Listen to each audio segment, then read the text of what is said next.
Hello my lovely students.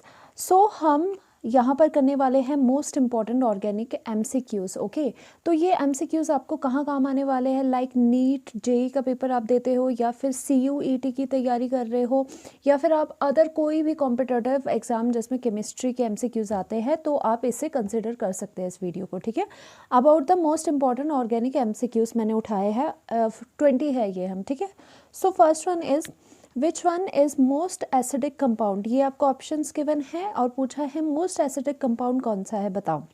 अब ध्यान रखना हमेशा किसी भी कंपाउंड को, अगर खासकर एरोमेटिक वगैरह अगर आपको गिवन है एरोमेटिक रिंग्स, उसमें अगर आपको पूछते हैं मोस्ट एसिडिक का, तो आपने याद रखना जो एसिडिक नेचर है वो किस पे डिपेंड करता है, -I या फिर -M इफेक्ट, जो कि इंडक्टिव इफेक्ट या फिर मेसोमेरिक भी आप कह सकते हो। अगर आपको ये बहुत टफ लग रहा है तो सीधे से सीधे आप ये याद रखो कि electron withdrawing group EWG, electron withdrawing group अगर कहीं होगा तो वो इंक्रीज करेगा हमेशा एसिडिक स्ट्रेंथ को। इलेक्ट्रॉन विड्रॉइंग ग्रुप क्या होते हैं, जो इलेक्ट्रॉन्स को खींचते हैं, जैसे कि ये नाइट्रो ग्रुप लगा हुआ है। ओके, वैसे बेसिकली इसके पीछे की मैकेनिज्म क्या है थोड़ी सी मैं बताना चाहूँगी आपको कि मोस्ट एसिडिक में क्या देखते हैं आप कि H पॉजिटिव ईजिली लॉस्ट हो जाए। अगर H पॉजिटिव यहाँ से ये वाला H पॉजिटिव बन के लूज होगा तो यहाँ पे O नेगेटिव बनेगा। अब ये है कि ये O नेगेटिव में जितनी डिस्पर्जन हो, ये नेगेटिव चार्ज जितना स्प्रेड होगा उतना अच्छा होता है, क्योंकि चार्जेस स्प्रेड होना हम केमिस्ट्री में अच्छा मानते हैं। तो क्या हो जाता है कि जो ये नाइट्रो ग्रुप्स लगे हैं, जैसे नाइट्रो विड्रॉइंग ग्रुप है, वो उसकी वजह से नेगेटिव की स्टेबिलिटी बढ़ाता है। अगर आपको इतना डीपली नहीं जाना है तो सिर्फ याद रखो कि जो एसिडिक स्ट्रेंथ है वो किससे बढ़ती है, इलेक्ट्रॉन विड्रॉइंग ग्रुप प्रेजेंट होने से। तो हम यहाँ पे देखिए कि फिनोल पे कोई इलेक्ट्रॉन विड्रॉइंग ग्रुप नहीं है, इसमें नाइट्रो है बट एक ही है। ओके, इसमें क्या है, CH3 है।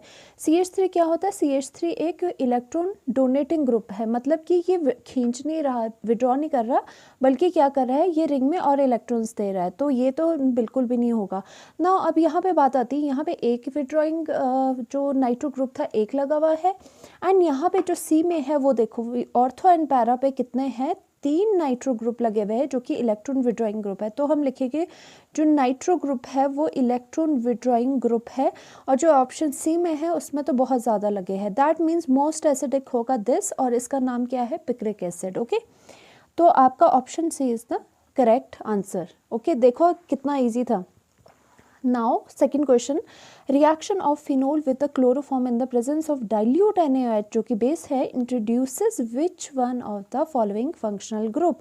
कि अगर फिनोल, अब बताओ, अब देखो, अब फिनोल की रिएक्शन करवाओ। फिनोल क्या होता है, बेंजीन के ऊपर जब आपका ONH लगा होता है। ओके, अब अगर इसकी रिएक्शन आप करवाते हो किसके साथ, क्लोरोफॉर्म क्या होता है, CHCl3, और दूसरा इंट्रोड्यूस करवाना है NaOH जो कि एक बेस है। तो ये बताओ तो क्या कौन सा फंक्शनल ग्रुप लगेगा। तो अगर आपको ये पता होगा, this is nothing but the एक बहुत इंपॉर्टेंट नेम्ड रिएक्शन है, reamer Tiemann reaction, reamer Tiemann reaction है। ठीक है, नेम्ड रिएक्शन है, बहुत इंपॉर्टेंट। इसमें क्या होता है कि आपका जो OH है, ठीक है, OH क्या होता है, ऑर्थो एंड पैरा पे क्या लगा देता है, OH तो इस यहीं पे रहेगा, ऑर्थो एंड पैरा पे आपका क्या लगा देगा, ये एल्डिहाइडिक ग्रुप लगा देगा, CHO। एक प्रोडक्ट आपके पास ऐसा मिलेगा, ऐसे नहीं कि दोनों जगह एक ही प्रोडक्ट में ऑर्थो पैरा लगा दो। ओके, तो दूसरा क्या मिलेगा, this is the ortho. Ortho क्या होती है, बिल्कुल जो फंक्शनल ग्रुप के साथ वाली पोजीशंस होती है ये ऑर्थो होगी, ये मेटा होगी, और बिल्कुल 180 डिग्री बिल्कुल इसके ऑपोजिट क्या होती है, पैरा। तो ऑर्थो पे CHO ग्रुप लगेगा एंड पैरा पे भी CHO ग्रुप लगेगा according to the Reimer Tiemann reaction. ठीक है, तो इसका मतलब क्या हुआ, आपके पास correct option is the D option, कि आपका एल्डिहाइडिक ग्रुप यहाँ पे इंट्रोड्यूस हो रहा है। CHO क्या होता है, एल्डिहाइडिक ग्रुप आपका इंट्रोड्यूस हो रहा है। ओके, चलो जी, नेक्स्ट में करते हैं हम anisole on cleavage with HI gives.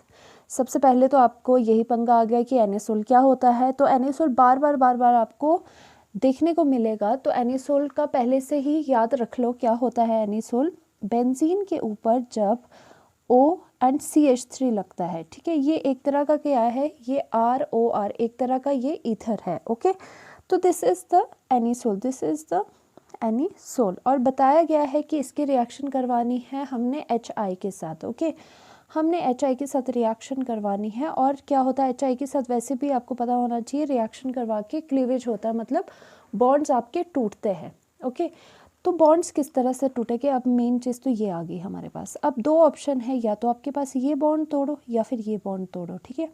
But आपका क्या है, ये बॉन्ड नहीं टूटेगा, क्योंकि क्या होता है यहाँ से रेजोनेंस, जो ये ऑक्सीजन के इलेक्ट्रॉन्स है ये यहाँ पे बेंजीन के साथ रेजोनेंस में चले जाते हैं, कुछ इस तरह से हो जाता है।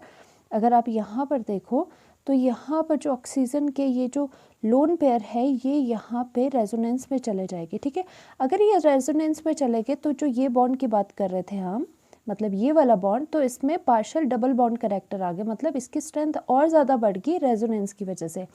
इसीलिए ये तो आप भूल ही जाओ कि यहाँ पे क्लीवेज होगी। तो क्लीवेज के लिए क्या बचा, O एंड CH3 के बीच का बॉन्ड, क्योंकि यहाँ पे कोई रेजोनेंस की वजह से स्ट्रॉन्ग नहीं है ज़्यादा ये बॉन्ड। ओके, तो क्या होगा, यहाँ से भी क्लीवेज हो जाएगी, यहाँ से भी क्लीवेज हो जाएगी। O के साथ H जुड़ा दो और CH3 के साथ I आप उसको अटैच कर दो। ओके, तो आपका करेक्ट ऑप्शन क्या हो गया, करेक्ट ऑप्शन क्या हो गया आपका कि यहाँ पर बेंजीन है और उसके ऊपर आपका क्या लगा है, O के साथ H आपने लगा दिया है, प्लस CH3 के साथ आपका CH3 के साथ I आपका लग चुका है। तो ये दो आपके प्रोडक्ट मिल गए।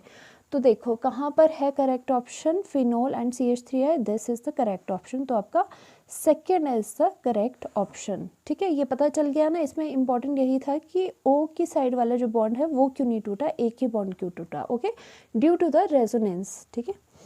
Next is the major product AB formed in the following reaction respectively are. ये आपको क्या गिवन है, ये this is nothing but the ether. देखो ये R हो गया, ठीक है, अल्काइल ग्रुप है, ऑक्सीजन है, फिर से R है, R डैश लगा लो, ठीक है। RO डैश क्या होता है, ईथर होता है। फिर से वही चीज़ आ गई कि ईथर की रिएक्शन आपने किसके साथ करनी है, HI। अब क्या है, यहाँ पे एक्सेस ऑफ HI आप ले रहे हो, ठीक है। यहाँ पे तो एक पर्टिकुलर अमाउंट में HI था, यहाँ पे जितना मर्जी HI लेना है उतना ले लो। तो CND बताओ क्या हो गया। अब यहाँ पर देखो हम किस तरह से करेंगे कि यहाँ पर मैं लिख लेती हूँ CH3 CH2 and oxygen C and CH3 whole thrice. Okay, तो HI की रिएक्शन अगर हमने करवानी है, अब सबसे पहली बात तो ये होती है कि देखो बॉन्ड कौन से टूट सकते हैं। अब सबसे पहले देखो कहीं बॉन्ड में रेजोनेंस तो नहीं हो रही है, यहाँ पे कोई रेजोनेंस नहीं हो रही है, क्योंकि यहाँ पे कोई भी एरोमेटिक रिंग नहीं है, फिनाइल रिंग नहीं है, ठीक है। तो यहाँ पे दोनों ये बॉन्ड टूट सकते हैं। ऐसे तो हो नहीं सकता कि यहाँ पे कोई ऐसा ग्रुप है जो कि रेजोनेंस में जा रहे हैं, यहाँ कोई रेजोनेंस नहीं है। इसका मतलब दोनों ही तरफ क्या है, हमारे क्लीवेज हो जाएगी, ये भी क्लीवेज हो जाएगी बॉन्ड की, ये भी क्लीवेज हो जाएगी। और मज़े की बात क्या है कि हमें एक्सेस ऑफ HI गिवन है, मतलब जितना चाहे आप यूज़ कर सकते हो। तो मैंने यहाँ पे इसको तोड़ने के लिए 1 मोल यूज़ कर दिया और 1 मोल मैंने या फिर 1 मॉलिक्यूल मैंने इस वाले को यूज़ कर दिया। तो ये भी टूटेगा, ये भी टूटेगा। अब क्या हो गया, H यहाँ पे चले गए, HH यहाँ पे चले गए और I इनके साथ जुड़ गए, वाटर निकल गया। और क्या क्या बचेगा और क्या चीज़ें निकलेगी हमारी, ध्यान से देखना, हमारी निकलेगी CH3 CH2, ठीक है, और क्या लगा था, आयोडीन लगा था, ठीक है, प्लस, और ये क्या लगेगा हमारा CH3 होल थ्राइस, और इस कार्बन के साथ क्या अटैच्ड है, आयोडीन अटैच्ड है। अब देखो ये वाले जो प्रोडक्ट है ये बताओ ये कहाँ कहाँ है आपके। हम देखते हैं ये है आपके CH3 CH2I हमारे है ये रहे। Okay, this is the correct option, ठीक है। ये आपका एक कार्बन कम आएगा, यहाँ पे एक कार्बन नहीं आएगा। ओके, ये गलत लिखा हुआ है यहाँ पे। तो ये आपका करेक्ट ऑप्शन है, ठीक है। आगे ना समझ, क्योंकि HI क्या था आपके पास, एक्सेस में गिवन था और दोनों बॉन्ड की आपकी क्लीवेज होने वाली है। ओके, नेक्स्ट देखते हैं हम, नेक्स्ट क्वेश्चन देखते हैं 5th one, the compound which is difficult to protonate. अब देखो, अब ध्यान से देखो, प्रोटोनेट, अगर प्रोटोनेट होता क्या है, बेसिकली प्रोटोनेट होता है H पॉजिटिव का लगना, ठीक है, H पॉजिटिव का लगना। अब ये H पॉजिटिव क्या है, इसको बहुत ज़्यादा इलेक्ट्रॉन चाहिए, इलेक्ट्रॉन लेने की इसमें बहुत प्यास है टाइप ऑफ, ठीक है। अब जहाँ पे इसको डिफ़िकल्टी कहाँ आएगी, डिफ़िकल्ट टू प्रोटोनेट कहाँ आएगा, जहाँ पे इसको जो लोन पेयर है इलेक्ट्रॉन्स मिलने में डिफ़िकल्टी आएगी। तो अब ध्यान से देखो, यहाँ पर भी लोन पेयर है, ठीक है, यहाँ पे ऑक्सीजन, हर एक ऑक्सीजन के बाद लोन पेयर है। अब H पॉजिटिव ने आके लगना है इन पे। अब क्या होगा कि चलो ये तो न्यूट्रल है, H और H है। अब CH3 क्या है, यहाँ पर मैं लिख लेती हूँ, जो ये CH3OCH3 है, ठीक है। CH3 आपको पता है इलेक्ट्रॉन डोनेटिंग ग्रुप होता है, ये इलेक्ट्रॉन प्रोवाइड करता है। तो और जो यहाँ पे लोन पेयर थे उसके एडिशन में ये और इलेक्ट्रॉन बढ़ा रहे ऑक्सीजन पे, और आएगा H पॉजिटिव, ठीक है, H पॉजिटिव आएगा, इलेक्ट्रॉन्स लेगा, ईजी हो जाएगा इसका प्रोटोनेशन होना, क्योंकि H पॉजिटिव को तो इलेक्ट्रॉन चाहिए। और लकीली क्या है, CH3 ऐसे ग्रुप लगे हुए हैं जो कि और ज़्यादा इलेक्ट्रॉन्स दे रहे हैं। तो इस केस में तो इन केस में और इस केस में तो काम बन गया आपका। CH3 है यहाँ पे लगा हुआ, ये न्यूट्रल है, इसमें HH लगा हुआ है, इसमें भी कोई तंगी नहीं है इलेक्ट्रॉन्स की, इजीली प्रोटोनेशन हो जाएगी। But on the other hand जो ये फिनाइल लगा हुआ है, फिनाइल है यहाँ पर लगा हुआ, ठीक है। अब क्या है एक्चुअल में, ये इस तरह से PH is the phenyl ring हमने बना दिया। अब क्या हो रहा है, प्रोटोनेशन हो रही है, मतलब H पॉजिटिव का आना है, H पॉजिटिव ने आना है और ऑक्सीजन से इलेक्ट्रॉन्स लेने थे। बट क्या हो गया, due to the presence of this phenyl ring there would be resonance which is taking place. यहाँ से इलेक्ट्रॉन यहाँ जाएगी, यहाँ से इलेक्ट्रॉन यहाँ जाएगी, तो ये जो होगा इलेक्ट्रॉन्स जो है H पॉजिटिव को ईजिली नहीं मिलेंगे। यहाँ पे ये जो प्रोसेस है this would be difficult process, okay. तो बोला जाता है कि इस कंपाउंड में किस में डिफ़िकल्टी होगी प्रोटोनेशन, वो होगा ऑप्शन आपका बी, ड्यू टू रेजोनेंस। क्या लिखोगे आप, ड्यू टू रेजोनेंस। आ गया ना समझ आपको, रेजोनेंस। देखो आधे क्वेश्चन तो रेजोनेंस से ही आपके सॉल्व हो जाते हैं, इसलिए रेजोनेंस ज़रूर चेक करना चाहिए, ठीक है। Next question, what product are formed when the following compounds is treated with Br2 in the presence of FeBr3। ये एक कंपाउंड है आपका गिवन, ठीक है, उसकी रिएक्शन आपने Br2 एंड FeBr3 से करवानी है। तो करवाओ, देखो रिएक्शन किस तरह से होती है, क्या होता है। तो सबसे पहले हमने देखा ये वाला हमारे पास 2 CH3 ग्रुप्स हमारे इस तरह से लगे हुए हैं, ओके। तो इसकी रिएक्शन करवानी है हमने Br2 एंड किसके साथ, FeBr3 के साथ। मतलब ये क्या है, ये कंडीशन है आपकी ब्रोमिनेशन की, ठीक है। और आपको पता है जो ये CH3 ग्रुप है, जो आपका ये पता है CH3 ग्रुप है, ये कौन सा डायरेक्टिंग होता है, ऑर्थो पैरा डायरेक्टिंग होता है। मतलब कोई भी अगर इनकमिंग कोई भी एटम अगर लगेगा, यहाँ पे रिएक्शन हो रही है, तो वो बोलता है कि भाई ऑर्थो पे जा या फिर पैरा पे जा, ठीक है, ये होता है ऑर्थो पैरा डायरेक्टिंग। नाउ यहाँ पर देखो, अगर इसकी बात करूँ मैं, इस CH3 के ऑर्थो पैरा क्या है वो भी तो पता होना चाहिए आपको। This is ortho and this is para. अब इस CH3 के ऑर्थो पैरा क्या है, ये ऑर्थो, ये CH3 के लिए ये ऑर्थो हो गया, ये ऑर्थो हो गया, और पैरा क्या हो गया, बिल्कुल ऑपोजिट। तो मतलब हमें ये तो पता है कि ब्रोमिनेशन इन 3 चीज़ों पे हो सकती है, इन 3 पोजीशन पे हो सकती है। बट क्या आ गया इसमें, देखो यहाँ पे अगर ब्रोमिनेशन यहाँ होगी, सपोज अगर ब्रोमिनेशन आपकी यहाँ होती, ब्रोमिनेशन अगर CH3 मैंने यहाँ लगा दिया, CH3 मैंने यहाँ लगा दिया, अगर मान लो ब्रोमीन यहाँ लग जाएगा, this is very highly unstable, this is unstable, क्योंकि क्या है यहाँ पे वेरी हाई हिंड्रेंस है। यहाँ पे देखो स्टेरिक हिंड्रेंस बहुत है, क्योंकि ये 2 CH3 के बीच से गिरा हुआ है, यहाँ पे हिंड्रेंस हो रही है, इसलिए ये प्रोडक्ट फेवरेबल नहीं है। इसके अलावा अगर यहाँ और यहाँ पर ब्रोमीन लगता है तो फेवरेबल है। तो देखो कंडीशन, तो फर्स्ट में क्या है, ब्रोमीन क्या है, ब्रोमीन कहाँ लगा हुआ है, ठीक पोजीशन पे लगा है, ठीक है। और दूसरे में ब्रोमीन क्या है, ऑर्थो पैरा, मतलब यहाँ पर लगा हुआ है नीचे, ठीक है। ये तो ये बिल्कुल ठीक है, ठीक है। तो हमारा क्या है, A is the correct option. बाकी ऑप्शन भी देख लेते हैं। ब्रोमीन यहाँ तो ठीक लगा है पोजीशन में जहाँ लगना चाहिए था, बट यहाँ पर क्या ब्लंडर कर दिया, ये मेटा पोजीशन है। अब यहाँ पे देखो, अगर आपको मैं बताऊँ, इसके विद रिस्पेक्ट टू ये ऑर्थो है, ये ऑर्थो है, और ये पैरा है, और ये मेटा, ये तो ब्लंडर कर दिया इसने, क्योंकि CH3 तो कभी भी मेटा पे नहीं लग सकता, ऑर्थो एंड पैरा डायरेक्टिंग है, तो ये कैंसिल। यहाँ पर भी देखो, यहाँ सीधे सीधे दिख रहा है, ब्रोमीन क्या है, यहाँ पे बल्कीनेस आ रही है, तो यहाँ से ये कैंसिल, ठीक है। यहाँ पर भी इस ऑप्शन में देखो ब्रोमीन बिल्कुल दोनों के बीच में है, स्टेरिक हिंड्रेंस है, इसलिए ये ऑप्शन नहीं है, correct option is the A option, ठीक है। Next is heating of phenyl methyl ether with HI, ठीक है। अब फिनाइल मिथाइल ईथर क्या होता है, सबसे पहले तो ये देख लो, ईथर है ROR की फॉर्म में होगा, और फिनाइल क्या होता है, फिनाइल रिंग हमने इस तरह से बना दी, ठीक है, और O एंड मिथाइल, ये है फिनाइल मिथाइल ईथर, ठीक है। अब इसमें बोला है कि फिर से वही क्वेश्चन है कि HI के साथ इसकी रिएक्शन करवानी है, HNI के साथ रिएक्शन करवानी है। तो आपको मैंने पहले भी बताया था कि ये वाला बॉन्ड ड्यू टू रेजोनेंस टूटेगा नहीं, आपका ये वाला बॉन्ड टूटेगा, ये भी टूटेगा, ऑक्सीजन के साथ हाइड्रोजन जाएगा, इसके साथ CH3 जाएगा, ठीक है, करेक्ट। तो आपका क्या ऑप्शन में बन गया, यहाँ पर आपका बन गया, यहाँ पर O एंड H साथ में लग गए, यहाँ पर CH3 एंड I यहाँ पर लग गया। तो आपको क्या मिला, कौन सा पूछा हुआ है, फिनोल है आपका given, this is also the phenol. तो आपका करेक्ट ऑप्शन कितना हो जाएगा, correct option is the B option, ठीक है ना, कितना ईजी। अब देखो, अब 8th में करते हैं हम CH3, ये वाला आपके पास कंपाउंड है क्लोरो वाला, ठीक है, हैज़ अ कायरल सेंटर बताया गया है। कायरल सेंटर क्या होता है, एक कार्बन जिससे कि 4 डिफरेंट ग्रुप्स अटैच्ड हो, ठीक है, कोई भी सेम नहीं होगा group. Which one of the following represent is the R configuration, आपको बतानी है R कॉन्फ़िगरेशन कौन सी होगी, ठीक है। तो अब हम करते हैं, फर्स्ट को हम ले लेते हैं, ठीक है, फर्स्ट को ले लेते हैं, किस तरह से करनी है देखो पहले।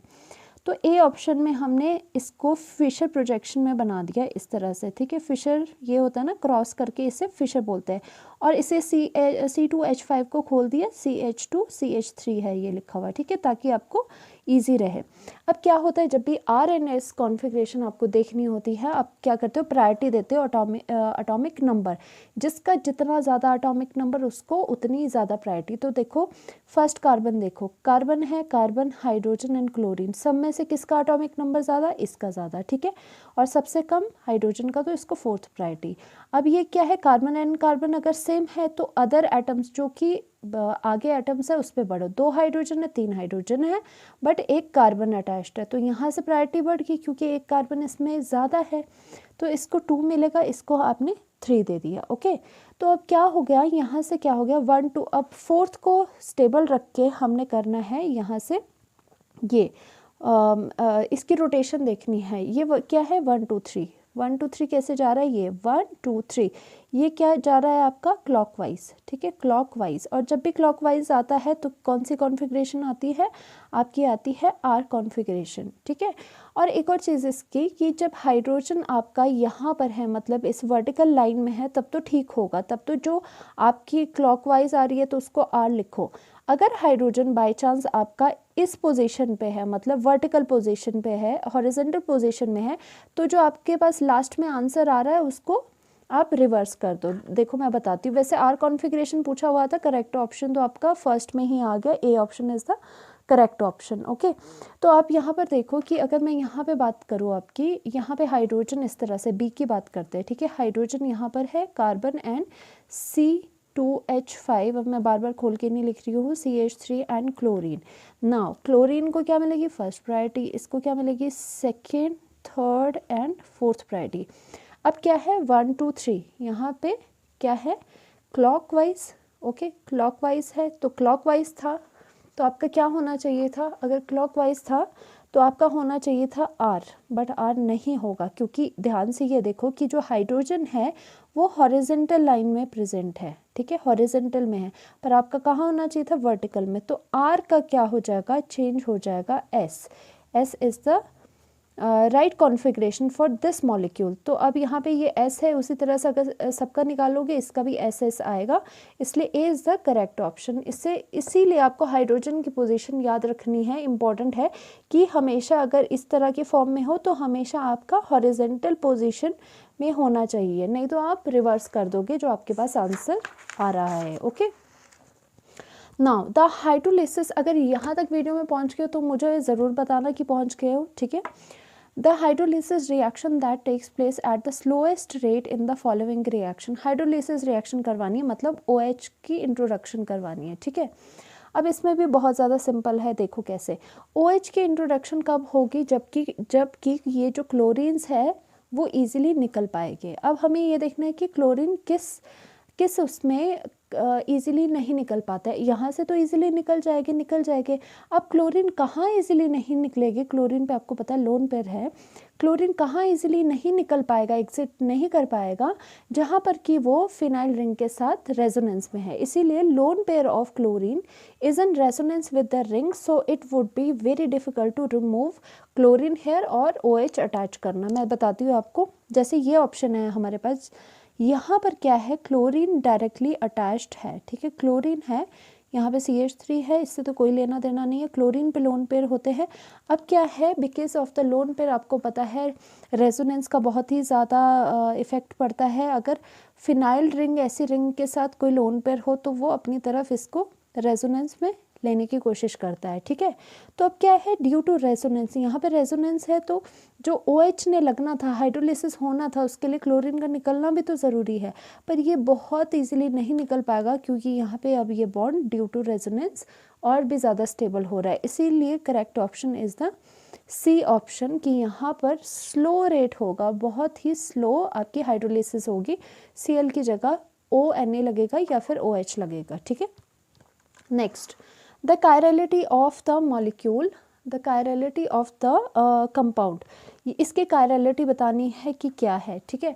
तो मैं यहाँ पर क्या करती हूँ, मैं यहाँ पे कुछ ऑप्शन तो ऐसे ही कैंसिल आउट कर देती हूँ कि E एंड Z तो यहाँ से आउट मैंने कर दी, क्योंकि E एंड Z आपको पता था किस में होते थे, जहाँ पे डबल बॉन्ड वाले कंपाउंड्स होते हैं उसमें E एंड Z की कॉन्फ़िगरेशंस होती है, ठीक है। अब हमारा बचा R एंड S का, ठीक है, क्योंकि डबल बॉन्ड तो है नहीं यहाँ पर। अब यहाँ पर देखो कैसे होगा, यहाँ पर देखो आप, ठीक है, यहाँ पर ये इस तरह से लगा हुआ है, ये डैश है, ठीक है, ये वेज पे क्लोरीन है, CH3 है एंड यहाँ पर ब्रोमीन है। अगेन वही कि जिसका एटॉमिक नंबर ज़्यादा उसकी प्रायोरिटी ज़्यादा। तो बताओ क्लोरीन एंड ब्रोमीन में से एंड कार्बन एंड हाइड्रोजन में से किसका सबसे ज़्यादा एटॉमिक नंबर है? ऑब्वियसली ब्रोमीन का है, फिर क्लोरीन का है, फिर उसके बाद थर्ड पोजीशन कार्बन को मिल गई, फोर्थ ऑब्वियसली इसको मिल गई।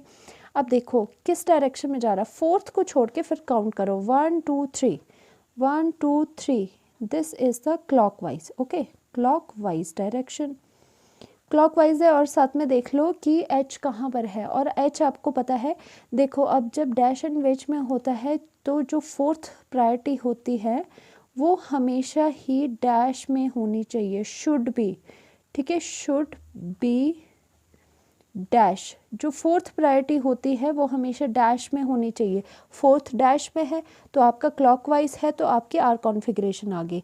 अगर ऐसा नहीं होता, अगर ये मान लो ये वेज में होता है हाइड्रोजन, तो आपको लास्ट में R का S करना पड़ता है, ठीक है। तो करेक्ट ऑप्शन आपका क्या हो गया, B is the correct option, okay. Now ये वाला हम देख लेते हैं, IUPAC नेम बताना है इसका। देखो IUPAC में अब हम क्या करेंगे, जब भी आपको ऐसा आता है हमें ऐसी चेन चूज़ करनी पड़ती है। देखो पहले तो कहेंगे कि लॉन्गेस्ट चेन, ठीक है, बट लॉन्गेस्ट चेन अगर आप देखो तो उसमें आपको खास कुछ चीज़ें नहीं मिल रही है। आपको कौन सी देखनी है, ये थोड़े एक्सेप्शनल केसेस होते हैं जहाँ पे आपको और भी ज़्यादा बेनिफिट्स मिल रहे हैं, मतलब कि आपको ब्रांचिंग ज़्यादा मिल रही है। तो अगर आप ये वाली यहाँ से ले लो, अगर आप यहाँ से ये वाली चेन ले लो उठा के, तो इसमें क्या है, ये एक ब्रांचिंग यहाँ है और दूसरी ब्रांचिंग आपकी यहाँ मिल जाएगी। तो अब नंबरिंग किस वे में करोगे, सो दैट आपको जो डबल बॉन्ड है, ठीक है, या फिर सब्स्टिट्यूएंट है वो कम नंबर पे आए। तो हम करेंगे 1, यहाँ से, चलो यहाँ से मैं कर लेती हूँ, ये फिर से मैं बनाती हूँ, ठीक है, फिर आपको इजी हो जाएगा समझने को, यहाँ यहाँ यहाँ और ये, ठीक है। तो हमने ये वाली चूज़ करी, तो हमने दे दिया 1 2 3 4 5 एंड 6 नंबर्स, ओके, 6 नंबर्स हो गए हैं। अब आप देखो फोर्थ नंबर पे कौन सा एक सब्स्टिट्यूएंट है, इस पे एक सब्स्टिट्यूएंट है। अब इस पे कौन सा है, मीथ एंड ईथ, 2 कार्बन वाला सब्स्टिट्यूएंट इज़ द इथाइल, ठीक है। 1 2 3 नंबर वाला जो सब्स्टिट्यूएंट है उससे क्या कहेंगे, प्रोपाइल, ये तो हो गया सॉर्टेड। और जो कार्बन वाली चेन है वो 6 की है तो आपका हेक्स आएगा। तो देखो अब इथाइल पहले लिखे या प्रोपाइल लिखे, अल्फ़ाबेटिकली P और E में से E पहले आता है, तो हम लिखेंगे 4 इथाइल, हम लिखेंगे 4 इथाइल एंड जो अल्फ़ाबेट एंड नंबर है उसके बीच डैश आता है, ठीक है, फिर हमने डैश कर दिया, फिर हम लिखेंगे 3 प्रोपाइल, ठीक है, प्रोपाइल, ओके। एंड यहाँ पर कार्बन एटम्स कितने हैं, 6 है, तो there would be hex. And यहाँ पर फर्स्ट पोजीशन पे डबल बॉन्ड है, तो हेक्स इन लिख लो, चाहे हेक्स 1 इन लिख लो, कोई 1 का कोई फ़र्क नहीं पड़ता, ठीक है। अब हम देखते हैं कि कहाँ ये ऑप्शन है 4 इथाइल, ये हेक्स 1 इन लिखना है नहीं लिखना, एक बराबर है, B is the correct option. तो इसमें यही था कि आप वो वाली चेन चूज़ करोगे जहाँ पे आपको मोस्ट बेनिफिट मिल रहा है, ज़्यादा आपको ब्रांचिंग मिल रही है, डबल बॉन्ड भी आ रहा है, ठीक है। नेक्स्ट भी IUPAC पे ही क्वेश्चन है, तो हमने ये देखना है। अब यहाँ पर देखो, अब किस तरह से आप नंबरिंग करोगे। यहाँ पर एक प्रिंसिपल फंक्शनल ग्रुप है कि वो फंक्शनल ग्रुप जिसकी बहुत ही ज़्यादा अहमियत है, वो क्या है, CHO, ठीक है। और ये ऐसे फंक्शनल ग्रुप होते हैं जिसकी जब भी ये कहीं पे भी लग जाए तो जो नंबरिंग है वो इसी के कार्बन से होती है, इन्हीं कार्बन से होती है, ठीक है। तो आपने क्या किया, 1 इसको दे दिया, 2 3 4 5 एंड 6, ठीक है, ये 6 हो गया। अब देखो क्या है, यहाँ पर डबल बॉन्ड O लगा हुआ है, ठीक है, ये कीटोन है। कीटोन अगर हमारा सब्स्टिट्यूएंट में आ रहा है तो इसको कीटो बोलते हैं, या फिर ऑक्सो भी आप इसका प्रीफिक्स ले सकते हो। तो अब देखो, अब हम क्या करते हैं, ये यहाँ पे यही है कि numbering starts from the principal functional group. Principal functional group क्या है, एल्डिहाइड, एक CHO ग्रुप लगा हुआ है, ठीक है। तो आपका देखो सब्स्टिट्यूएंट 2 पे मिथाइल है, 3 पे ऑक्सो है, या फिर कीटो भी बोल सकते हो आप, ठीक है। तो हमने क्या किया, इसको 3 कीटो लिख लिया, क्योंकि यहाँ पे कीटो कीटो समथिंग गिवन थे हमें, ठीक है। तो हमने क्या लिखा, 3 पर कीटो है, तो मैंने लिखा 3 कीटो, ठीक है, 3 कीटो एंड डैश करके 2 मिथाइल, ठीक है, 2 मिथाइल आ गया, राइट। उसके बाद क्या आएगा, हेक्स, क्योंकि 6 आपके रिंग है, 6 आपके कार्बन्स है, हेक्स 4 डैश इन डैश अल। अब ये देखो कैसे हुआ, अब देखो यहाँ पे 1 बॉन्ड 2 3 एंड 4th पोजीशन पे डबल बॉन्ड है, तो मैंने 4 इन लिख लिया, ठीक है। और एल्डिहाइड है तो आप एल्डिहाइड का सफिक्स क्या होता है, अल यूज़ करते हो, तो ये वाला आपका पूरा का पूरा आंसर बन गया। तो बताओ ये कहाँ है, ये है आपका 3 कीटो 2 मिथाइल हेक्स 4 इन अल, ये है आपका option A is correct option, ठीक है। इस तरह से हमने ये कर लिया। अब देखते हैं, इन the following sequence of reactions CH3Br, ये this is very important and very basic, ये तो कहीं ना कहीं आपको मिल ही जाएगी रिएक्शन, ठीक है। अब देखो क्या हो रहा है, सबसे पहले कहा जाता है कि जो CH3Br है उसकी रिएक्शन करो KCN के साथ। ये तो बहुत इजी रिएक्शन किस में, हेलो एल्केन्स में आपने पढ़ी होगी कि ब्रोमीन की जगह क्या होता है, साइनाइड लग जाता है इन केसेस में, ठीक है। एक तरह से सब्स्टिट्यूशन रिएक्शन है, Br की तरह CN लग जाएगा, तो यहाँ पे आपने साइनाइड लगा दी, CN हमने लगा दी, ठीक है। दूसरे केस में क्या बताया है, हाइड्रोलिसिस करो, हाइड्रोलिसिस मतलब वाटर। और हमेशा याद रखना, साइनाइड की जब भी हाइड्रोलिसिस होती है तो आपका एसिड बनता है उतने ही कार्बन का, 2 कार्बन की साइनाइड थी तो 2 ही कार्बन का आपका एसिड मिल जाएगा, ठीक है, ये बन गया। नेक्स्ट में क्या है, लिथियम एल्यूमिनियम हाइड्राइड। अब जल्दी से बताओ, लिथियम एल्यूमिनियम हाइड्राइड क्या कैसे होते हैं, मतलब किस तरह के रिड्यूसिंग एजेंट्स होते हैं, स्ट्रॉन्ग रिड्यूसिंग एजेंट, ठीक है। तो आपको पता है, आपको ये सीक्वेंस तो मैंने करवाई होगी कि जो अल्कोहल है, ठीक है, अल्कोहल की जो ऑक्सीडेशन होती है उससे आपको एल्डिहाइड कीटोन मिलता है, ठीक है। और अगर उसकी भी फर्दर ऑक्सीडेशन करी जाए तो आपको क्या मिलती है, एसिड मिलती है। वही आपका रिवर्स में भी होता है, एसिड की अगर रिडक्शन करे तो एल्डिहाइड कीटोन मिलता है एक स्टेप में, अगर फर्दर यहाँ से रिडक्शन करी जाए तो अल्कोहल मिलता है। बट जो ये स्ट्रॉन्ग चीज़ें होती है ना, जैसे स्ट्रॉन्ग रिड्यूसिंग एजेंट है, तो ये डायरेक्टली एसिड से यहाँ पर भी नहीं रुकेगी, ये डायरेक्टली आपको अल्कोहल तक ले जाएगी। तो यही केस यहाँ पर हो रहा है, जो एसिड थी उसमें स्ट्रॉन्ग रिड्यूसिंग एजेंट लगा दिया तो ये रिड्यूस हो जाएगा टू द अल्कोहल। और कितने नंबर के, नंबर इज़ वेरी इंपॉर्टेंट, ठीक है। पता तो चल के अल्कोहल है तो नंबर कितने का बनेगा, 2 कार्बन का अगर एसिड है तो 2 ही कार्बन का आपका अल्कोहल बनेगा। 2 कार्बन का अल्कोहल बताओ कैसा होता है, CH3 लगा होगा, CH2 लगा होगा और अल्कोहल OH आपका लगा होगा, तो इसका नेम क्या होगा, इथाइल अल्कोहल। तो इथाइल अल्कोहल आपका यहाँ है, correct option is B, ethyl alcohol. तो ये बहुत इंपॉर्टेंट था, okay. Now predict the product C in the following reaction this this this this दिया हुआ। ये जो आपकी चेन रिएक्शंस इस तरह की होती है ये इंपॉर्टेंट होती है। और आपको क्या बताना है, प्रोडक्ट सी मतलब जो लास्ट में होगा वो बताना है, जैसे कि यहाँ पर भी पूछा था। ओके नाउ अब देखो मैं यहाँ पर लिख रही हूँ CH3 C double bond O and OH खोल कर लिखा मैंने, ठीक है, प्लस PCl5 के साथ इसकी रिएक्शन हो रही है। और PCl5 का आपको पता है डिहाइड्रेटिंग एजेंट भी होता है कि वाटर को निकाल देता है, ठीक है, पानी को निकालने का काम करता है ये बेसिकली।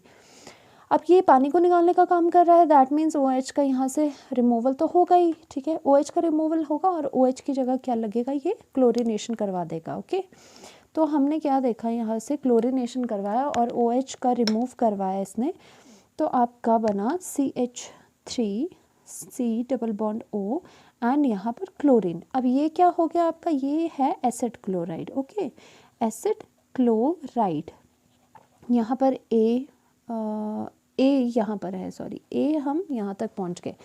अब नेक्स्ट में क्या बोला जाता है, C6H6 मतलब बेंजीन एंड उसके साथ एनहाइड्रस AlCl3 के साथ रिएक्शन करवाई जाए। और आपको पता होगा जो ये वाली कंडीशन है, ये वाली कंडीशन है, ये क्या होती है, बेंजीन के साथ अगर एनहाइड्रस AlCl3 की प्रेजेंस पे अगर एसिड क्लोराइड की रिएक्शन करवाई जाती है, this is nothing but the Friedel craft, ठीक है, असाइलेशन मतलब आपका क्या है, असाइल ग्रुप लग जाएगा। तो आप क्या करोगे, मतलब बेंजीन के ऊपर ये क्लोरीन छोड़ के ये जितना भी है ये असाइल ग्रुप कहते हैं इसे, ठीक है, क्लोरीन को छोड़ के जितना भी है इज़ द असाइल। तो बेंजीन के ऊपर असाइल ग्रुप लग जाएगा, मतलब C double bond O and CH3 लग जाएगा। ये बना हमारे पास बी प्रोडक्ट। ओके क्योंकि ये फ्रीडल क्राफ्ट असाइलेशन थी, ये जो आपको दिया हुआ है। नेक्स्ट इज आपका क्या है, C2H5MgBr, ठीक है, आपको अब रिएक्शन करवानी है इसके साथ। अब आपको पता है जो ये RMgX ग्रिग्नार्ड रिएजेंट में क्या होता है, मैग्नीशियम इज द पॉजिटिव होता है और जो R ग्रुप होता है, अल्काइल ग्रुप होता है, वो नेगेटिव होता है। अब यहाँ भी क्या हो जाएगा, ऑक्सीजन अपने ये इलेक्ट्रॉन पेयर को अपनी तरफ ले लेगा, यहाँ डेफिशिएंसी होगी तो ये यहाँ जाके लग जाएगा, ठीक है। और आपको पता है यहाँ पे फिर दूसरे स्टेप में क्या है, दूसरे स्टेप में यहाँ पे हाइड्रोलिसिस होके OH भी बन जाएगा। तो मैं डायरेक्टली, ये तो बहुत बेसिक है, तो मैं यहाँ डायरेक्टली लिख लेती हूँ क्या प्रोडक्ट बना। देखो जो CO नेगेटिव था यहाँ पे, क्योंकि ऑक्सीजन के ऊपर लोन पेयर गए हैं तो, और दूसरे स्टेप में हाइड्रोलिसिस हो रही है तो ऑक्सीजन के साथ हाइड्रोजन लगेगा, ठीक है, यहाँ ये कार्बन है, ठीक है, और यहाँ पे CH3 पहले से था और कार्बन के साथ एक और चीज़ क्या लगी, ये वाला R ग्रुप अटैच हुआ, C2H5 ग्रुप अटैच हुआ, ठीक है। तो आप यहाँ पर देखो कि आपके पास कहाँ पर ये है, ये यहाँ पर है, ये C प्रोडक्ट आपके पास यहाँ पे है, क्योंकि जो कार्बन था बेंजीन के ऊपर, जो कार्बन लगा हुआ है उसके साथ एक OH है, एक आपके पास CH3 ग्रुप है, एक आपके पास C2H5 है। तो correct option is the B option. Okay correct option is the B option है। नाउ 15 में पहुँच गए हम, थकना नहीं है, करते रहना है, ठीक है, बहुत इंपॉर्टेंट है ये। MgBr बेंजीन के ऊपर लगा है, CO2 की रिएक्शन एंड सेकेंड स्टेप में हाइड्रोलिसिस बताई है, बताओ ए प्रोडक्ट क्या होगा। तो ये भी क्या है, ये भी एक तरह से देखो ना, बेंजीन भी तो आपका एक हाइड्रोकार्बन ही है, ये RMgX मतलब ग्रिग्नार्ड रिएजेंट की ही एक रिएक्शन है आपके पास। तो मैं अगर इसको बनाऊँ यहाँ पर, ठीक है, बेंजीन एंड यहाँ पर Mg एंड Br इसमें लगा दूँ, ठीक है। और आपको पता है यहाँ पर कि जो RMgX है Grignard reagent, Grignard, this is the Grignard reagent, ठीक है, रिएजेंट, उसमें ये बताओ कि ये आपको पता है ये मेटल है, इलेक्ट्रोपॉजिटिव है तो पॉजिटिव साइन इसमें होता है, और जो यहाँ पे है ये डेल्टा नेगेटिव आ जाएगा कार्बन पे, ठीक है। तो इसकी रिएक्शन किसके साथ हो रही है, carbon dioxide, and carbon dioxide को जब आप खोल के लिखोगे तो उसका स्ट्रक्चर इस तरह से लीनियर होता है, ठीक है, पता है ना, 180 डिग्री एंगल होता है, लीनियर होता है।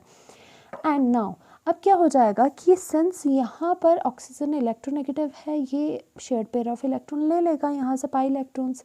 तो अब क्या हो जाएगा कि कार्बन के ऊपर डेल्टा पॉजिटिव क्रिएट हो गया, डेफिशिएंसी क्रिएट हो गई, और यहाँ पर भी क्या है, R नेगेटिव की फॉर्म में अटैक कर सकता है। तो ये इलेक्ट्रॉन्स कार्बन को दे देगा और इस तरह से यहाँ पे बॉन्ड बन जाएगा। देखो फिर क्या हुआ, बेंजीन, ठीक है, बेंजीन के ऊपर क्योंकि इस पॉइंट से डायरेक्टली कार्बन अटैच्ड है तो कार्बन डबल बॉन्ड, एक डबल बॉन्ड ऐसे ही रहा, एक के ऊपर आपका ऑक्सीजन नेगेटिव आ गया एंड जो पॉजिटिव काउंटर पार्ट था वो MgBr positive as it is रहा, ठीक है।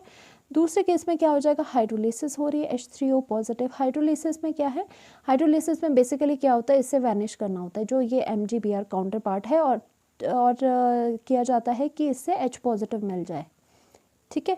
तो इससे हाइड्रोलिसिस से क्या होगा, यहाँ पर आपको एक हाइड्रोजन मिल जाएगा। तो ये क्या बना, COOH, this is the acid, या फिर इसे कैसे लिख सकते हैं अगर आपको पता नहीं चल रहा है, यहाँ पे COOH, this is the acid, carboxylic acid. तो बताओ अब जो ये C ऑप्शन है वो करेक्ट हो जाएगा क्योंकि आपके पास एक एसिड बनी है, ठीक है। अब नेक्स्ट करते हैं 16th, what is the product A product क्या होगा जबकि आपकी डाइसोनियम सॉल्ट, ये देखा N2 पॉजिटिव NCl नेगेटिव, पता है ना आपको, अमीन वाले चैप्टर में करी थी। ये डाइसोनियम सॉल्ट होता है, ये आपका एनिलीन होगा, ठीक है। तो आप यहाँ पे लोन पेयर हो गए। तो बताओ एसिडिक कंडीशंस पे ए क्या हो जाएगा आपके पास। तो देखो इसको किस तरह से लिखना है, किस तरह से करना है। सबसे पहले मैंने यहाँ पर डाइसोनियम सॉल्ट लिख लिया, ओके। डाइसोनियम सॉल्ट क्या होगा, यहाँ पे ट्रिपल बॉन्ड है, पॉजिटिव है और Cl नेगेटिव काउंटर पार्ट है, ओके। यहाँ पर आपका बेंजीन है, उसके ऊपर आपने NH2 लगाया है, ओके, ये भी क्लियर है। और अगर आपको पता होना चाहिए कि जो ये NH2 है ये क्या है, ये आपके ऑर्थो एंड पैरा डायरेक्टिंग है, मतलब कोई भी यहाँ पे ग्रुप आएगा अगर, तो या तो वो ऑर्थो पे लगाएगा या फिर आपका पैरा पे लगाएगा, ओके। और यहाँ पर क्या चीज़ है आपकी, Cl तो छोड़ो ही आप, ठीक है। अब ये यहाँ पर क्या हो गया कि जो ये पॉजिटिव वाला चार्ज है, ठीक है, ये पॉजिटिव है, ये इसकी तरफ क्या जाएगा, पॉजिटिव को सेटिस्फाई करने के लिए यहाँ पे ये इलेक्ट्रॉन दे देगा। तो ये क्या हो जाएगा, ये पार्शियल पॉजिटिव हो जाएगा, ये डेफिशिएंट हो जाएगा। अब क्या है, इसको क्या है, इसको सर्च है इलेक्ट्रॉन डेंसिटी की, कहाँ इलेक्ट्रॉन मिले इसे। और आपको पता है कि जो ये ऑर्थो पैरा डायरेक्टिंग है, इसका मतलब होता है यहाँ और यहाँ पे इलेक्ट्रॉन डेंसिटीज़ है, नेगेटिव नेगेटिव है, इलेक्ट्रॉन डेंसिटी बहुत ज़्यादा है, ठीक है। तो इसको इलेक्ट्रॉन्स की ज़रूरत है और इलेक्ट्रॉन्स यहाँ है। तो अब सवाल ये है कि ऑर्थो पे जाएगा या पैरा पे जाएगा। अब देखो यहाँ पे क्योंकि ये बहुत बल्कि ग्रुप है जो लगने जा रहा है, तो इसीलिए यहाँ पे ऑर्थो पे तो ऑब्वियसली अंडरस्टूड है, बेसिक कॉमन सेंस से लग नहीं सकता, तो ये पैरा ही अप्रोच करेगा। तो ये क्या करेगा, जो यहाँ के इलेक्ट्रॉन्स है वो इसको अप्रोच करेंगे और आपको क्या बना देंगे, यहाँ पर देखो तो आपको क्या बना देंगे। अगर मैं इससे सीधा सा लिखूँ बेंजीन, पहले ये वाली रिंग लिखूँ बेंजीन, उसके साथ क्या अटैच्ड है, नाइट्रोजन, ठीक है। और यहाँ पर डबल बन जाएगा क्योंकि एक इलेक्ट्रॉन यहाँ चला गया ना, एक बॉन्ड के जो इलेक्ट्रॉन है वो इसको चले गए, ठीक है, नाइट्रोजन नाइट्रोजन। तो डेफिशिएंसी किसके साथ क्रिएट हो गई, यहाँ से क्या जुड़ गया, एक और बेंजीन रिंग जुड़ गई, ओके। और उसके भी ऊपर क्या है, NH2 लगा हुआ है, ओके। तो इस तरह से क्या है, ये कौन सा ऑप्शन आपको आ रहा है, कौन सा है, this is the C option. तो करेक्ट ऑप्शन क्या है, C ऑप्शन है। ये यही है कि NH2 ऑर्थो पैरा डायरेक्टिंग है और ये यहाँ पे लगेगा और ये येलो डाई फॉर्म करता है, ठीक है। और ये येलो डाई आपको देखने को मिलेगी और ये पैरा वाला आपका प्रोडक्ट है, ड्यू टू स्टैरिक हिंड्रेंस की वजह से आपका ऑर्थो वाला नहीं बना, ठीक है। बस यहाँ तक क्वेश्चन है, थोड़ा पेशेंस रख लो। Which of the following will be most stable diazonium salt. अब देखो डाइजोनियम सॉल्ट कौन सा मोस्ट स्टेबल होगा, तो in which diazonium salt nitrogen is directly attach to the phenyl ring. जहाँ पर कि नाइट्रोजन डायरेक्टली अटैच होगी फिनाइल रिंग के साथ, वो आपका ज़्यादा स्टेबल होगा। ऐसा क्यों, as there will be resonance with the phenyl ring and there will be dispersal of positive charge on the ring, nitrogen gas will not release easily। अब देखो क्या बात बोल रहे हैं, ये जो ये डाइजोनियम सॉल्ट है, यहाँ पर अगर मैं बोलना चाहूँ आपको डाइजोनियम सॉल्ट लिखूँ, nitrogen triple bond and nitrogen and positive and Cl negative है, ठीक है। अब ये बोल रहा है कि कौन सा डाइजोनियम सॉल्ट आपका स्टेबल होता है। देखो अब क्या होता है, डाइजोनियम सॉल्ट में इजीली नाइट्रोजन N2 जो नाइट्रोजन गैस है वो इजीली लॉस्ट हो जाती है, ठीक है, फिर तो ये स्टेबल नहीं रहेगा। नाइट्रोजन गैस किस में लॉस्ट नहीं होगी, जिसमें कि ये जो आपका जो ये पॉजिटिव चार्ज है वो यहाँ पर कहीं ना कहीं वो बेंजीन के साथ रेजोनेंस में आ जाए। ठीक है, अब देखो बेंजीन के साथ रेजोनेंस में कैसे आ सकता है कि आपने यहाँ से देखो, आपने इसके पॉजिटिव को ख़त्म करने के लिए यहाँ से यहाँ दे दिए इलेक्ट्रॉन, और जो आपका पॉजिटिव है वो यहाँ पे क्रिएट हो गया।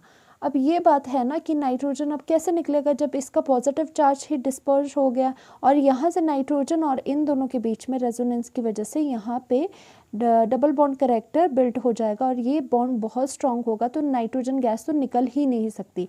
इसीलिए कहा जाता है वो डाइज़ोनियम सॉल्ट स्टेबल है सबसे, जिसमें कि नाइट्रोजन जो है वो डायरेक्टली बेंजीन या फिनाइल रिंग के साथ अटैच्ड है।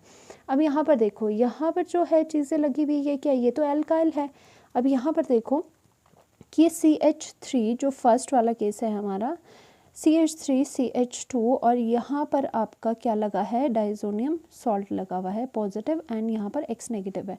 अब क्या है, यहाँ से ये क्या कर देगा कि यहाँ से इलेक्ट्रॉन्स को लेके यहाँ से नाइट्रोजन गैस निकाल देगा। नाइट्रोजन गैस में क्या होता है, ट्रिपल बॉन्ड्स होते हैं। ठीक है, ये तो इजीली लॉस्ट हो जाएगी, तो ये तो ज़्यादा स्टेबल नहीं हुई। उसी तरह से ये अल्काइल लगा हुआ है, इजीली हो जाएगा।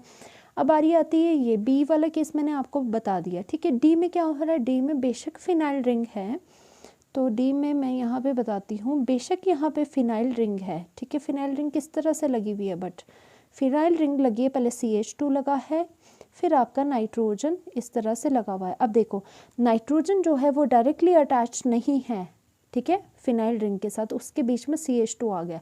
इसकी वजह से यहाँ से नाइट्रोजन गैस इजीली रिमूव हो सकती है और ये ज़्यादा स्टेबल नहीं है। इसीलिए सबसे ज़्यादा स्टेबल है बी ऑप्शन, क्योंकि नाइट्रोजन गैस इजीली रिमूव नहीं हो सकती due to the resonance with the phenyl ring, क्योंकि डायरेक्टली अटैच्ड है। तो आपका correct option is the B option. ठीक है, now question number 18, nitrobenzene on reaction with the concentrated HNO3H2SO4 forms which product. ये तो इजी है। देखो नाइट्रोबेंजीन बताओ पहले, नाइट्रोबेंजीन क्या होता है, बेंजीन के ऊपर नाइट्रोजन लगा हो, NO2 मतलब लगा हो, दिस इज द नाइट्रोबेंजीन। ठीक है, अब पूछा गया है कि उसकी रिएक्शन हो रही है HNO3 एंड H2SO4 के साथ, HNO3 एंड H2SO4 के साथ, और आपको पता है ये क्या है, ये केस है नाइट्रेशन का, और इन दोनों के रिएक्शन से एक आपको नाइट्रोनियम आयन मिलता है, NO2 पॉजिटिव नाइट्रोनियम आयन मिलता है, जो कि एक इलेक्ट्रोफाइल की तरह है, क्योंकि यहाँ पे जो रिएक्शन हो रही है ना उसमें कौन सी होती है, इलेक्ट्रोफिलिक सब्सटीट्यूशन रिएक्शंस। और आपको ये पता होना चाहिए सबसे इम्पॉर्टेंट चीज़ क्या है, nitro is a Meta directing group. ठीक है, मेटा पे डायरेक्ट करेगा, मतलब जो भी इनकमिंग ग्रुप अगर इसके साथ लगना चाहता है वो कहेगा कि जी मेटा पे लगो। ये ऑर्थो है, ये होती है मेटा पोजीशन। ठीक है, अब ये सिमेट्रिकल है तो कहीं भी लगा दो, तो आपका क्या आ जाएगा, यहाँ पर आपका क्या आ जाएगा, नाइट्रो ही लगना है। तो आप क्या बोलोगे, नाइट्रो ने कहा है, कमांड दी है कि मेटा पे लगो, तो नाइट्रो आपका मेटा पर ही लगा। अब इसका जो इसका नेम होगा वो देखो वो क्या है।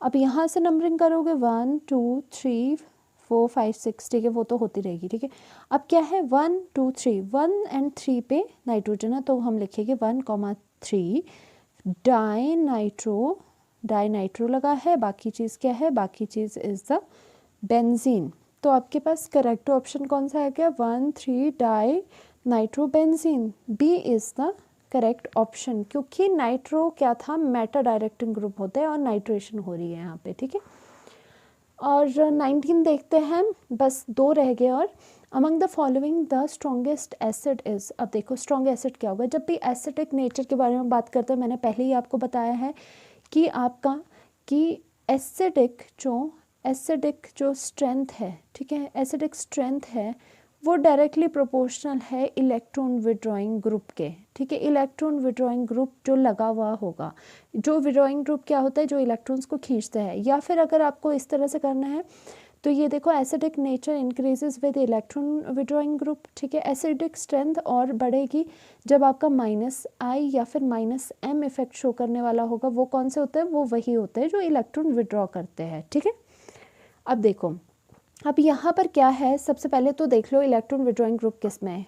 ये जो एल्काइल ग्रुप है, एल्काइल क्या होता है, डोनेट करता है, इसलिए ये कैंसिल।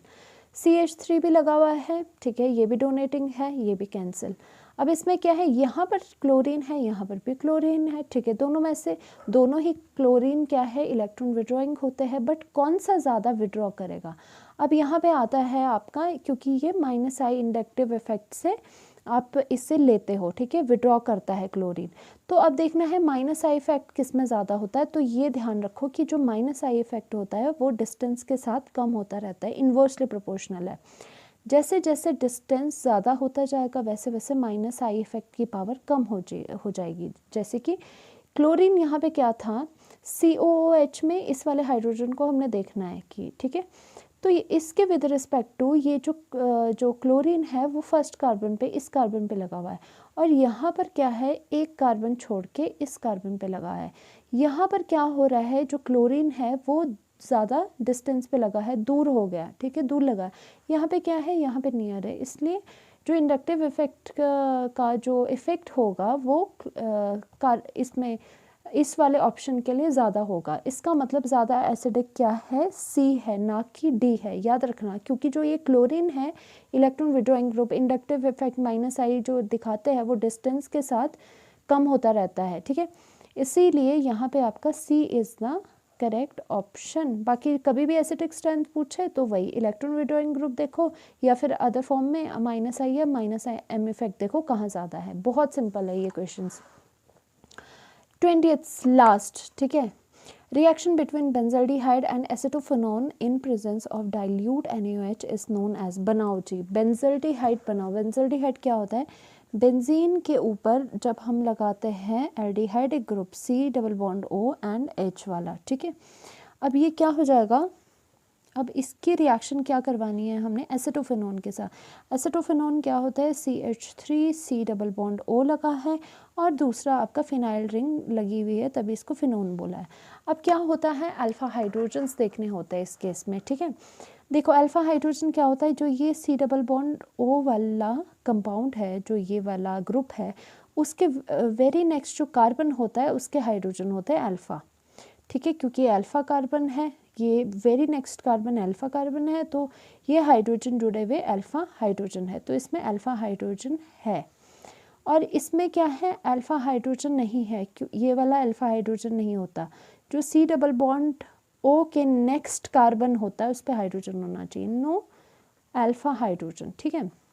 अब क्या हो रहा है, NaOH की प्रेजेंस में, ठीक है, NaOH बेस के प्रेजेंस में क्या होता है, यहाँ पर कंडेंसेशन हो रही है, एक तरह से वाटर निकलेगा। अब यहाँ पर देखो, अगर मैं इसको इस तरह से लिखूँ, ठीक है, इस तरह से अगर मैं लिखूँ इसको, ज़्यादा आपको समझ आएगा। फिर यहाँ पर कार्बन +O, C+O को मैंने इस तरफ लिख लिया, ठीक है, और यहाँ से मैंने 2 हाइड्रोजन इस तरफ निकाल दिए ताकि आपको ईजी हो, ठीक है, बस जस्ट समझाने के लिए, वैसे भी आप लिख सकते हो अगर पता चल रहा है। अब इसमें क्या हो जाता है, सिंस अल्फ़ा हाइड्रोजन है तो आपके पास क्या हो गया, H2O, यहाँ से माइनस वाटर निकल जाएगा, ठीक है, वाटर निकल जाएगा, और आपके पास क्या बनेगा, आपके पास रिएक्शन में मिलेगा, यहाँ पर ये रिएक्शन हो रही है एक्चुअली में, C के ऊपर H है, ठीक है, यहाँ से वाटर लॉस हो गया, CH फिर से बच गया, बट बीच में क्या लगेगा, वैलेंसी पूरी करने के लिए डबल बॉन्ड, फिर यहाँ से C+O लगेगा, एंड एज इट इज़, क्योंकि ये था एज इट इज़ आपका बेंजीन रिंग है, ठीक है।